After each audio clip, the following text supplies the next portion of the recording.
Welcome back to the Gender 101 series. If you're new here, my name is Kat, the only cat that likes dogs.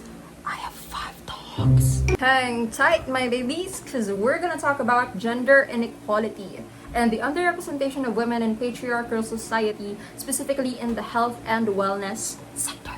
Research shows that there is a significant lack of data from women in clinical studies. There is a huge gap in what we know about women's bodies compared to men. Most of the diets, the clinical testings, and the data we see today are gathered mainly from male-dominant research. Now, we can't just treat women as interchangeable to men, right? According to the World Health Organization, gender equality in health signifies that both men and women have equal footing in 3 things. First, to realize their full rights and potential to be healthy, to be able to contribute to the development of their health, and benefit of the results. So let's talk about health. How can a gender benefit when the knowledge is not enough and doesn't cater to the uniqueness of the gender? There is a lack of representation and information being shared, and that is what I present to y'all today. One example of this is mainstream intermittent fasting. So unless you live under a rock, you've probably heard of this. Intermittent fasting is the practice of eating in windows of time with the goal of improving metabolism, focus, and weight loss. But did you know, according to Dr. Stacy Sims, the popular practice can be very detrimental to the physical health of active women. Men may feel focused and alert, not so the women. Female genetic makeup is just different. So, working out while fasting only increases their stress hormones. Their thyroid becomes dysregulated, and they are unable to hit the high-frequency exercises without food to fuel. Men are favored to benefit from a fast post-exercise, but Dr. Sims said that women need to eat when their bodies need it. Blindly following trends and diets born of male-dominated data would only hurt women's health. If you're interested to know more about this, I'll link the video down below. Gender differences are also shown in illness, so let me test your knowledge. We have here 2 sets of symptoms. So can you guess what each of these illnesses are? Surprise, surprise, it's the same one, and the answer is cardiac arrest. Heart attacks manifest very differently in men compared to women. While men experience the usual textbook symptoms like chest pain, women may not even feel that. Instead, their heart attacks show through sweating, nausea, or just being fatigued. This is an example of medical nuances where common knowledge is not enough. Symptoms do vary, and this life-saving fact is not being talked about enough.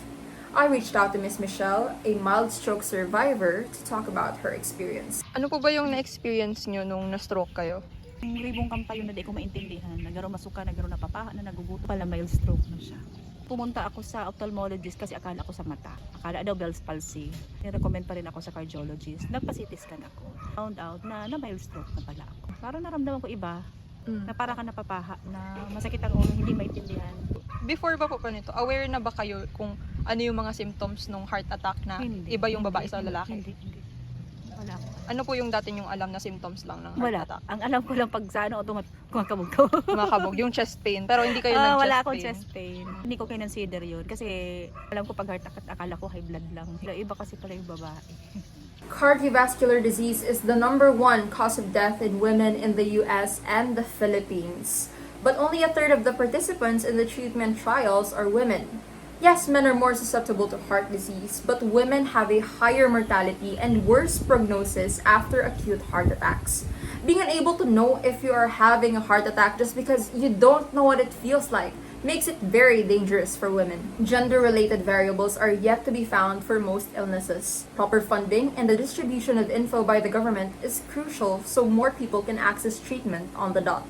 Thankfully, as we tread into modernity, many governmental approaches are underway to address gaps in equality. The Pan-American Health Organization has developed their gender equality policy, which aims to eliminate all forms of gender-based discrimination to strengthen public health in the Americas. So the goal is to achieve gender equality in health through the policies that shine light to gender differences. Locally in the Philippines, we have the Magna Carta for Women, which covers the comprehensive health services and education all throughout the stages of life of a woman. It aims to address issues on maternal care, disease prevention, among many others. The Department of Health also vowed to improve services for women's health through detecting cervical and breast cancers for their bagong urban care and ambulatory services, aka Bukas Centers. The agency plans to open 28 centers to serve the poor by 2028.